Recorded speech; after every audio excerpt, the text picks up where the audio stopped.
In the following questions, some part of the sentence may have errors. Find out which part of the sentence has an error. Science has been defined the study of nature. এই সেন্টেন্সের মধ্যে কোন পার্টটাতে error আছে? তিনটে part আছে সেন্টেন্সের, তা এখানে হচ্ছে পার্ট বিটা হচ্ছে এরর। পার্ট বিটা এরর, তাহলে এখানে কারেক্ট সেন্টেন্সটা হবে হচ্ছে এরর হচ্ছে পার্ট বিতে, পার্ট বি। ওকে, তাহলে কারেক্ট সেন্টেন্স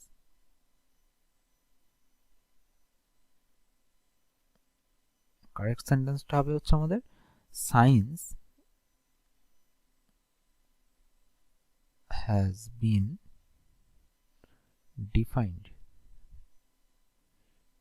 as, এই দিটা হবে না, দিটা হচ্ছে আননেসেসারি, ঠিক আছে, as study of nature। কেন দিটা আননেসেসারি, কেন এখানে দির জায়গায় as হচ্ছে? দি হচ্ছে আমাদের ডেফিনাইট আর্টিকেল, আমরা সবাই জানি ডি হচ্ছে ডেফিনাইট আর্টিকেল। ওকে, তাই ডি যেহেতু ডেফিনাইট আর্টিকেল, তাই জন্য ডি ডেফিনাইট আর্টিকেল কি করে? সাধারণত একটা নাউনকে স্পেসিফাই করে, ঠিক আছে, তো একটা নাউনকে স্পেসিফাই করে, একটা পার্টিকুলার একটা নাউন তাকে হচ্ছে স্পেসিফাই করে এখানে দি। কিন্তু এখানে হচ্ছে দেখো particular noun study of nature, প্রকৃতিকে এ করতে বলছে, ঠিক আছে, তো সায়েন্স হ্যাজ বিন ডিফাইন্ড, তখন প্রকৃতিকে যখন এ করতে বলছে তখন সেটাকে আমরা ডেফিনাইট আর্টিকেলের মধ্যে না রেখে আমরা এখানে অ্যাজ প্রিপোজিশন ব্যবহার করব। প্রিপোজিশন হচ্ছে যেটা হচ্ছে নাউন, অ্যাজ হচ্ছে একটা প্রিপোজিশন, আমাদের প্রিপোজিশন কি করে?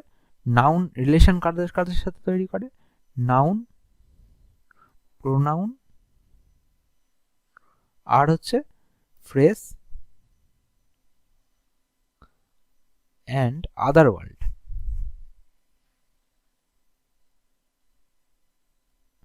এইগুলোর সাথে হচ্ছে প্রিপোজিশন, অ্যাজ প্রিপোজিশন যেহেতু, তাহলে তৈরি করবে।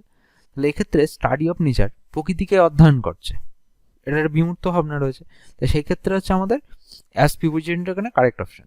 কিন্তু যদি এখানে দি ব্যবহার করতো, যদি এখানে হচ্ছে study of nature by Aristotle বা বাই সামওয়ান দিয়ে দিত, ঠিক আছে, তো science has been defined the study of nature কার দ্বারাই বলা হচ্ছে, সেই যদি নানান একটা নাউন বা নামকে যদি উদ্ধৃত করে দিত তখন আমরা দাটাকে ইউজ করতে পারতাম, কিন্তু এখানে কোনো নাম বাই দিয়ে কোনো কারণ নাম বলে দেয়নি, তাই জন্য এখানে দা হবে না, হবে কি হবে অ্যাজ।